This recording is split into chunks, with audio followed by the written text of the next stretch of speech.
सतगुरु की साजिन बाजी, प्यारे साध संगत जी, प्यार और सत्कार से कहना धन निरंकार जी।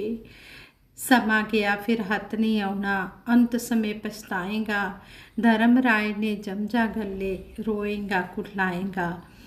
साध संगत जी, संपूर्ण अवतार पानी में शहंशाह बाबा अवतार सिंह जी महाराज हमें समय की महत्ता के बारे में बता रहे हैं कि यह समय अगर बीत गया तो फिर दोबारा हाथ आने वाला नहीं है।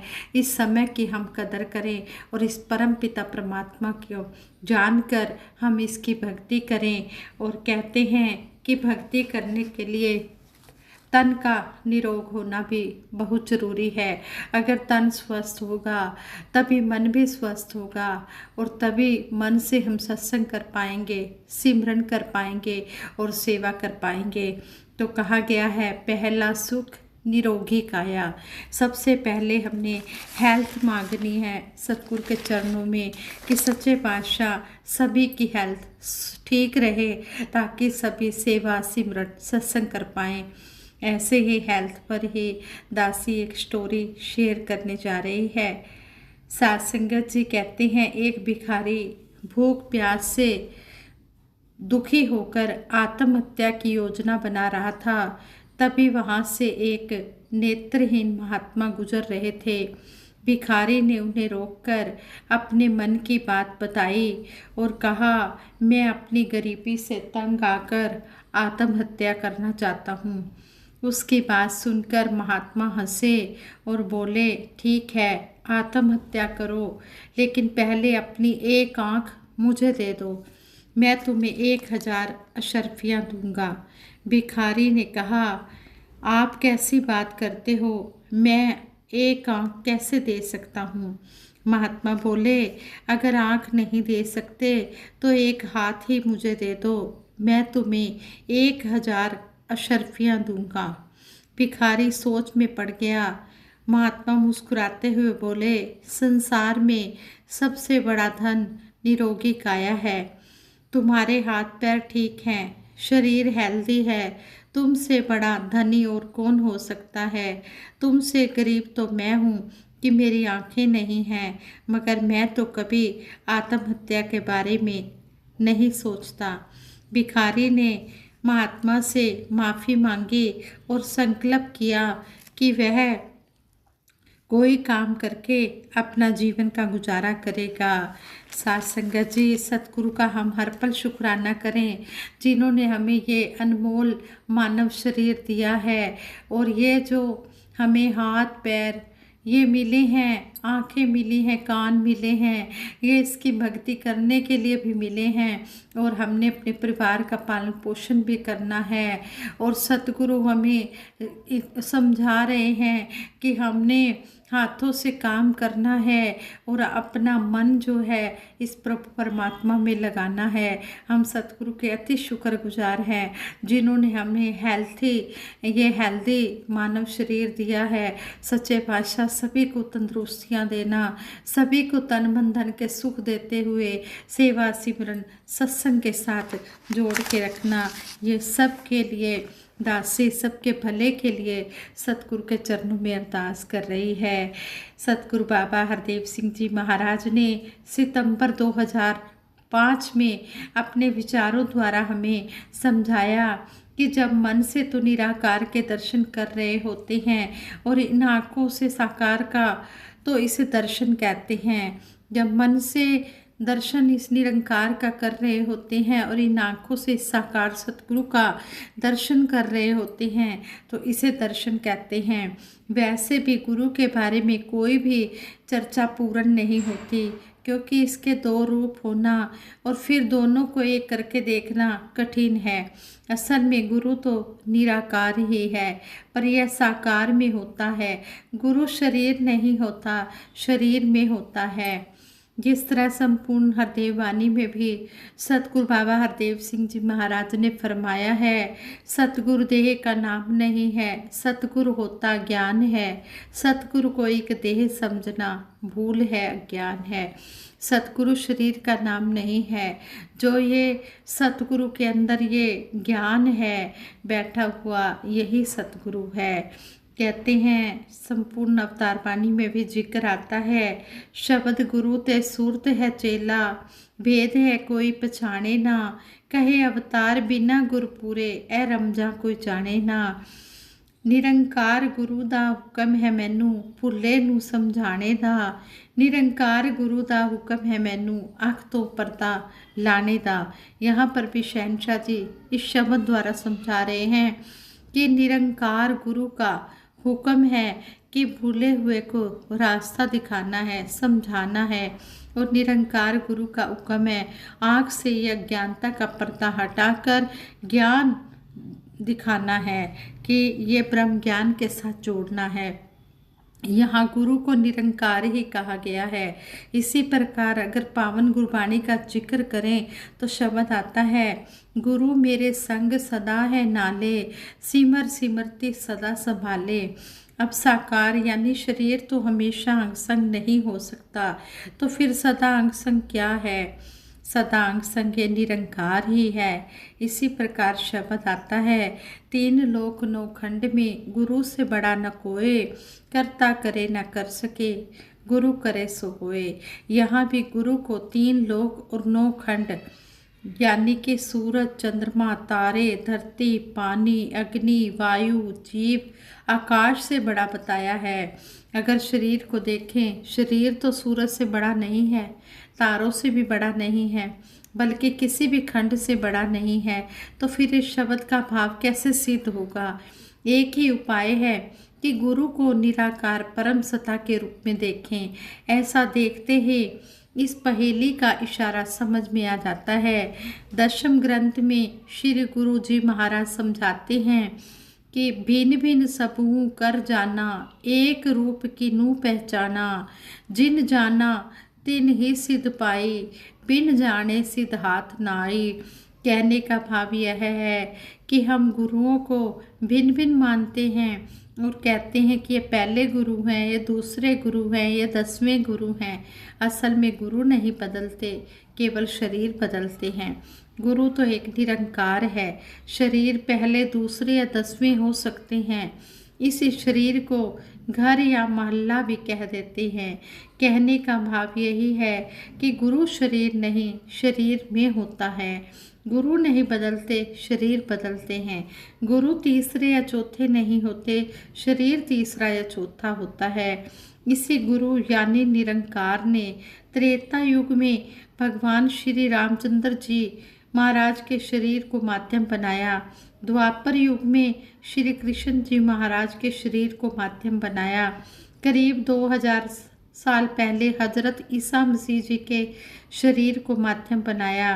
करीब 1400 साल पहले हजरत मोहम्मद साहब के शरीर को माध्यम बनाया। करीब 500 साल पहले श्री गुरु नानक देव जी महाराज से लेकर श्री गुरु गोविंद सिंह जी महाराज के शरीरों को माध्यम बनाया।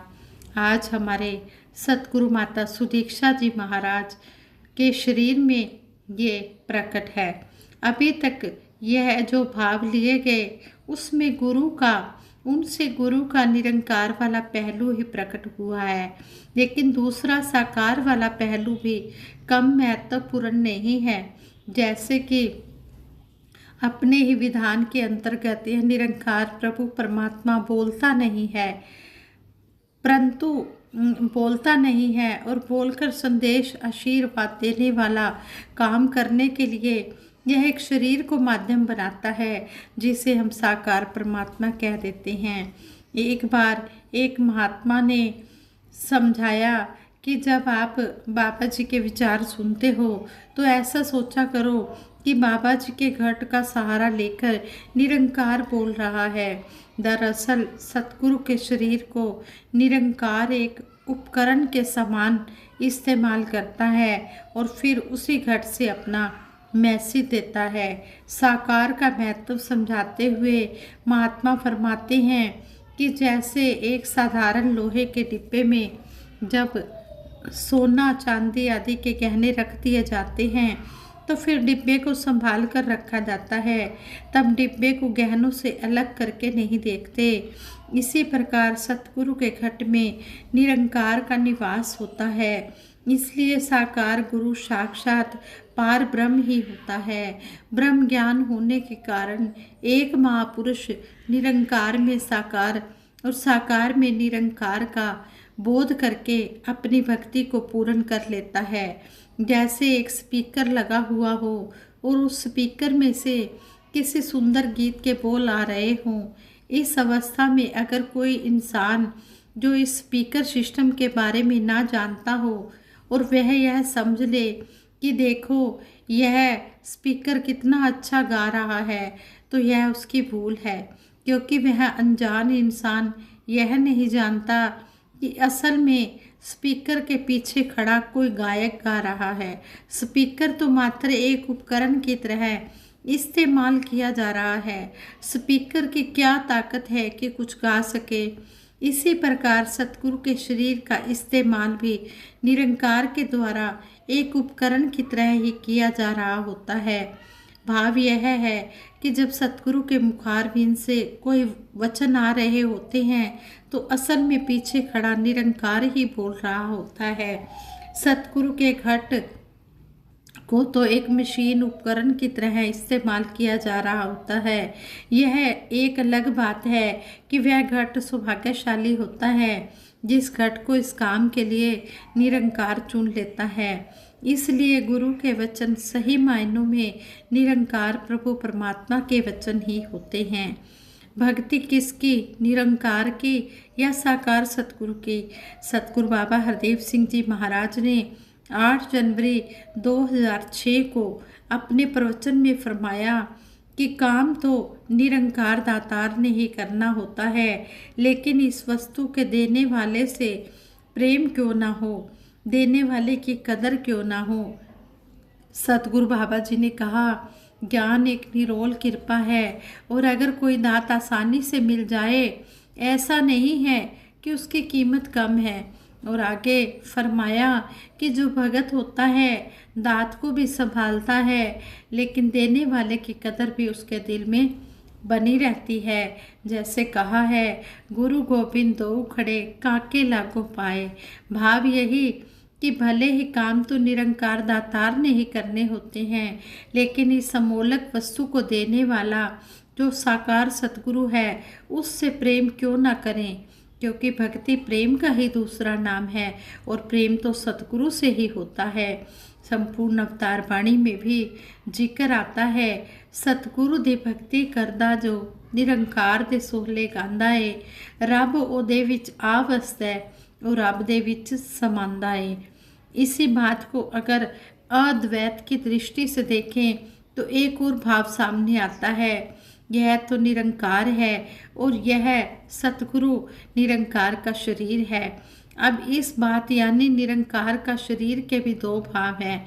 एक तो ऐसे हम कहते हैं पानी की बर्फ, भाव यह है कि जैसे पानी की बर्फ बन जाती है ऐसे ही निरंकार का शरीर बन जाता है। और दूसरा भाव यह है कि जैसे हम कहते हैं कि ये फलां की बुक है, भाव यह है कि सतगुरु का शरीर निरंकार का ही शरीर होता है। इस तरीके से तो फिर सारे शरीर ही निरंकार के हैं, लेकिन वो कबीर साहब जी वाले शब्द इस बात को स्पष्ट कर देते हैं कि अमोलक वस्तु को देने वाला जो साकार सतगुरु है उससे प्रेम क्यों ना हो। मेरा साईं सब घट बस है, सुनी सेज न कोए, बलिहारी उस घट को जिस घट में प्रगट होए। इस बात से यही स्पष्ट हो जाता है कि ईमानदारी को सीधे सीधे कोई इनाम नहीं दिया जा सकता। इनाम तो किसी ईमानदार व्यक्ति को ही दिया जा सकता है। धन्यवाद पानी का नहीं होता, धन्यवाद पानी पिलाने वाले का होता है। भले ही प्यास पानी से बुझती है, इसी प्रकार निरंकार के प्रकट होने का माध्यम होने से सतगुरु की महत्ता है। सतगुरु का ही शुक्राना करते हैं। सतगुरु ही हमें इस निरंकार से मिलाता है। सतगुरु के इतने एहसान हैं हमारे पर कि हम निरंकार सतगुरु का एहसानों का कर्जा नहीं चुका सकते। एहसान जो कीते पूरे सतगुरु कर्जा नहीं चुका सकता। कहे अवतार गुरु दा कर्जा जन्म जन्म नहीं ला सकता। अगर ये साकार में सतगुरु ये शरीर रूप का चोला लेकर अगर इस सतगुरु साकार रूप में ना आता तो हमें निरंकार की पहचान कैसे होती। अगर ऐसे ही ये निरंकार बोलने लग जाता कि ये परमपिता परमात्मा है तो हम डर जाते कि पता नहीं ये कौन सी हवा आ गई है, कौन बोल रहा है। इस तरह सतगुरु को ये मानव की तरह चोला लेकर साकार सतगुरु में प्रकट होना पड़ा और हमें ये निरंकार का ज्ञान कराना पड़ा। सतगुरु और निरंकार में कोई भी भेद नहीं है, ये दोनों एक ही हैं। सतगुरु निरंकार एक ही हैं। इसलिए हम कभी भी ये ना जाने कि सतगुरु और है और निरंकार और है। नहीं, जब भी हम बात करें सतगुरु निरंकार ही बोलें, ये एक ही हैं। और इसलिए हम सतगुरु का हर पल शुक्राना करते हैं कि सच्चे पातशाह आप जी को हमारी तरह ही मानव चोला लेकर आना पड़ा, क्योंकि इस ब्रह्म ज्ञान से जोड़ने के लिए कहते हैं कि मानव की भाषा मानव ही समझ सकता है। इसलिए सतगुरु को हम पर ये इतना बड़ा उपकार करना पड़ा और ये सतगुरु हमारे लिए ही मानव झोला लेकर इस संसार में आया है। लेकिन हम सतगुरु को शरीर ना समझे, साधारण प्राणी ना समझे। ये सतगुरु तो मेरा रब है। रब मेरा सतगुर बन के आया, मैनू वेख लैन दे, मैनू वेख लैन दे, मत्था टेक लैन दे। ये मेरा परम पिता परमात्मा इस सतगुरु के रूप में आया है। इसलिए हमने इसके अंदर निरंकार ही देखना है और हर पल इसका गुणगान करना है। इसके एहसानों का हम कर्जा नहीं चुका सकते। उपकार किया जो सतगुरु ने शब्दों में सुनाया जा नहीं सकता।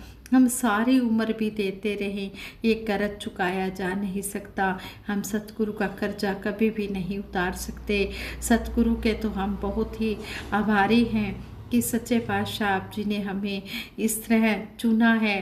दासी ये भी नहीं कहेगी कि आपने कोई हमारा अवगुण देखा है, क्योंकि सतगुरु अवगुण नहीं देखता। सतगुरु क्या कभी किसी को सिखाता है कि नफ़रत करनी है, निंदा करनी है? सतगुरु को ये बातें अच्छी नहीं लगती। और ना ही सतगुरु ने ना ही हम में कोई गुण है जो हम कहें कि सतगुरु ने कोई गुण देखा और हमें चरणों से लगा लिया।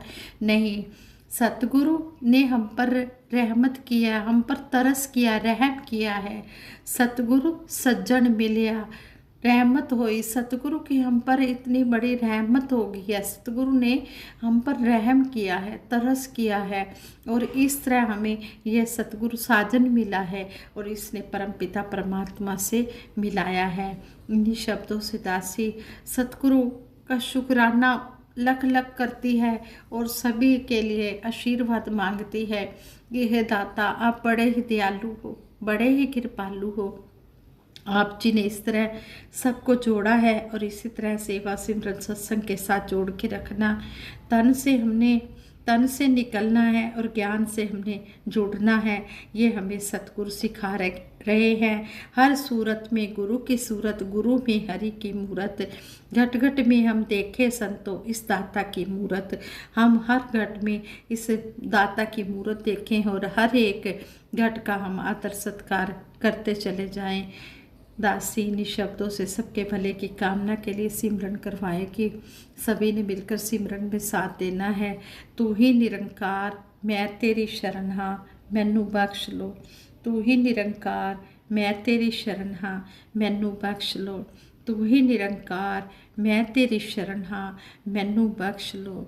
बोलिए सतगुरु माता सुदीक्षा सविंदर हरदेव जी महाराज की जय। निरंकारी राजमाता गुरु वचन अवतार की जय। हाँ संगत जी, प्यार से कहना धन निरंकार जी।